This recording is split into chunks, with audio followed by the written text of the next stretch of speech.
मेरठ के सौरभ कुमार, मुस्कान रस्तोगी और साहिल शुक्ला की कहानी आज हर एक की जुबान पर है। इस घटना को देखकर लोग कह रहे हैं कि किसी दुश्मन को भी ऐसी पत्नी ना मिले।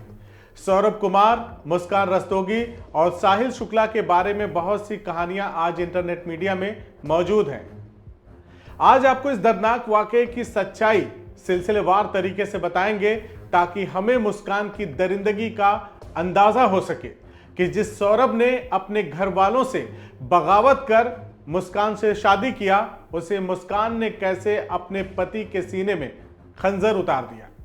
आखिर क्यों मुस्कान के मां बाप रोते हुए अपनी ही बेटी मुस्कान को फांसी की सजा देने की मांग कर रहे हैं? पूरी कहानी को ध्यान से सुनिएगा। दरअसल ये कहानी 3 जिंदगियों की है। 29 साल के सौरभ कुमार, 26 साल के मुस्कान रस्तोगी और 28 साल के साहिल शुक्ला की। साल 2016 में मेरठ की गलियों में सौरभ और मुस्कान की मुलाकात होती है। सौरभ ने मुस्कान को जब पहली बार देखा तो उस पर मर मिटा। यही हाल मुस्कान का भी था।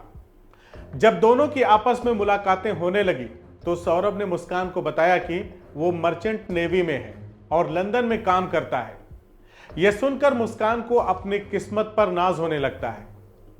मुस्कान और सौरभ जल्द से जल्द शादी कर लेना चाहते हैं। जब इस बात की खबर सौरभ के घर वालों को होती है तो सौरभ के परिवार वाले इस शादी का कड़ा विरोध करते हैं। लेकिन सौरभ मुस्कान के प्यार में पूरी तरह से अंधा हो चुका था। उसने सबको ठुकराकर मुस्कान से शादी कर ली और किराए का कमरा लेकर दोनों साथ रहने लगते हैं। शादी के कुछ समय बाद सौरभ 6 महीने के लिए लंदन चला जाता है। इधर मुस्कान को पता चलता है कि सौरभ मर्चेंट नेवी में नहीं है बल्कि लंदन की एक बेकरी में नौकरी करता है। यह सुनकर मुस्कान को अपने साथ धोखा लगने लगता है। बहरहाल कुछ साल के बाद दोनों को एक बेटी पैदा होती है। इस वजह से सौरभ के घर वाले भी अपने बेटे और बहू के करीब आने लगते हैं। वक्त बीतने के साथ ही सौरभ और मुस्कान की बेटी अब स्कूल भी जाना शुरू कर देती है। बच्ची के स्कूल आने जाने की इसी कड़ी में मुस्कान की मुलाकात एक दिन साहिल शुक्ला से होती है। दोनों स्कूल के समय से एक दूसरे को जानते पहचानते थे।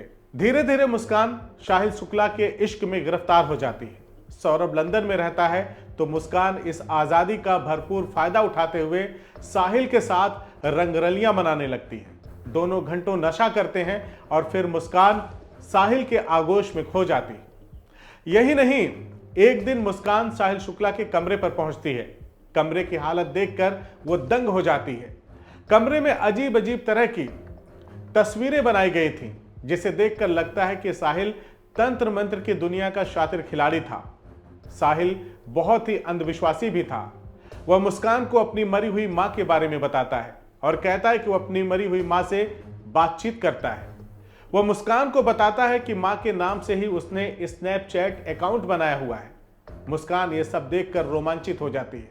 साहिल को पूरी तरह से अपने गिरफ्त में लेने के लिए मुस्कान ने अपने भाई के नंबर से एक अकाउंट बनाकर साहिल को कई मैसेज भेजे और खुद को उसकी मरी हुई मां बताया। मुस्कान की इस हरकत से साहिल का मुस्कान पर भरोसा बढ़ता है और वो मुस्कान को अपनी दुनिया का मानने लगता है। उस पर आंख बंद कर भरोसा करने लगता है। इसके बाद दोनों के मिलने जुलने का सिलसिला और तेज हो जाता है और इन दोनों के इश्क की चर्चाओं का जब बाजार गर्म हो जाता है तो इस अवैध रिश्ते की सच्चाई मकान मालिक को भी पता चल जाती है। 2021 में जब सौरभ लंदन से मेरठ लौटता है तो मकान मालिक मुस्कान और साहिल की करतूत को सौरभ से बता देता है। इस अवैध रिश्ते का जैसे ही सौरभ को पता चलता है तो वो चौकन्ना होकर मुस्कान पर निगाह रखने लगता है। एक दिन सौरभ मुस्कान और साहिल के चैट भी देख लेता है। इसके बाद जब सौरभ मुस्कान से साहिल के बारे में पूछता है तो दोनों में जमकर झगड़ा होने लगता है। दोनों में इतना तनाव बढ़ जाता है कि बात तलाक तक पहुंच जाती है। बहरहाल मुस्कान सौरभ से कहती है कि अब आइंदा से ऐसा नहीं होगा। कुछ महीने साथ रहने के बाद 2023 में सौरभ फिर से लंदन चला जाता है। जैसे ही सौरभ लंदन पहुंचता है तो मुस्कान अपने आप को आजाद महसूस करने लगती है।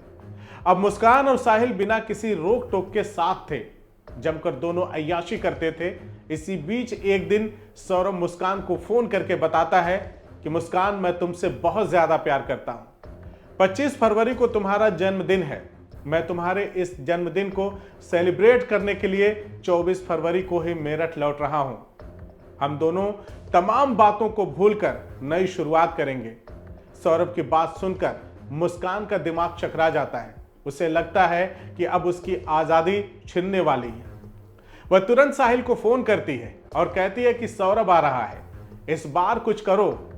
मैं उसके साथ नहीं बल्कि तुम्हारे साथ रहना चाहती हूं। हमारे रास्ते के इस रोड़े को जिंदगी भर के लिए हमारे रास्ते से हटा दो, खत्म कर दो सौरभ को, जान से मार दो उसे। इसके बाद दोनों एक खौफनाक साजिश रचते हैं। दोनों ये तय करते हैं कि 25 फरवरी को मुस्कान का जन्मदिन है और उसी दिन सौरभ का काम तमाम कर देंगे। इन सब बातों से अनजान सौरभ मेरठ लौटता है और मुस्कान का जन्मदिन जमकर सेलिब्रेट भी करता है। लेकिन मुस्कान अपने चेहरे पर मक्कारी और फरेब का नकाब लगाए अपने पति की हत्या की फिराक में रहती है। इत्तेफाकन मुस्कान और साहिल शुक्ला का प्लान फेल हो जाता है और फिर मुस्कान साहिल से कहती है कि इस बार तो ये बच गया, लेकिन अब दोबारा ये बचना नहीं चाहिए। इस पर साहिल मुस्कान से कहता है कि बड़ी उतावली हो अपने पति की हत्या करने के लिए। अब तुम ही पहला वार करोगी अपने पति सौरभ के सीने पर। तुम्हें ही खंजर भोंकना होगा अपने पति के सीने में। सौरभ कुमार की मौत की दूसरी तारीख 3 मार्च को मुकर्रर की जाती है। दोनों तय करते हैं कि हत्या करने के बाद लाश को दफना दिया जाएगा। फिर प्लान बदलता है और दोनों एक बड़ा सा प्लास्टिक का ड्रम खरीदते हैं। 3 मार्च को बेटी का एग्जाम खत्म हो जाता है। फिर मुस्कान अपनी बेटी को अपने मां के घर भेज देती है। रात को मुस्कान खाना बनाती है और सौरभ के खाने में नींद की गोलियां मिला देती है। जब नींद की गोलियों ने अपना असर दिखाया तो सौरभ सोने चला गया। जब वो गहरी नींद में सो गया तो मुस्कान ने साहिल को फोन करके बुलाया। साहिल ने मुस्कान को उसको उसका वादा याद दिलाया कि पहला वार तुम्हें ही करना है। फिर मुस्कान ने सौरभ के सीने में खंजर उतार दिया। इसके बाद साहिल ने सौरभ पर ताबड़तोड़ हमला बोल दिया। हालांकि सौरभ ने बचाव की कोशिश की, लेकिन वह हार गया। मुस्कान ये सब खामोशी से खड़ी देखती रही। कुछ ही पलों में सौरभ की सांसें थम गई। इसके बाद दोनों सौरभ का शव बाथरूम में खींच कर ले जाते हैं। बाथरूम में साहिल शुक्ला सौरभ के शव के टुकड़े करने लगता है। फिर उन टुकड़ों को बोरे में भरता है और ड्रम में उन टुकड़ों को डालकर सीमेंट से भर देता है। यह ड्रम अब सौरभ की कब्रगाह बन चुका था। घर जाते वक्त साहिल सौरभ का सिर और हथेलियां काटकर अपने साथ लेकर जाता है। इसके बाद मुस्कान और साहिल दोनों साहिल के घर सोने चले जाते हैं। इस दौरान मुस्कान सौरभ का मोबाइल अपने पास रख लेती है। अगली सुबह 4 मार्च को मुस्कान और साहिल 84,000 रुपए लेकर शिमला, मनाली और कसौल घूमने निकल पड़ते हैं। मुस्कान सौरभ के फोन से मैसेज भेजती रही ताकि किसी को भी शक न हो। बताया भी जा रहा है कि पैसे खत्म होने पर मुस्कान ने सौरभ के अकाउंट से पैसे निकालने की भी कोशिश की। नाकाम रहने पर मुस्कान ने अपनी मां को फोन किया। मां ने जब सवाल किया तो मुस्कान ने अपना जुर्म कबूल कर लिया और कहा कि मां, मैंने सौरभ को मार डाला है।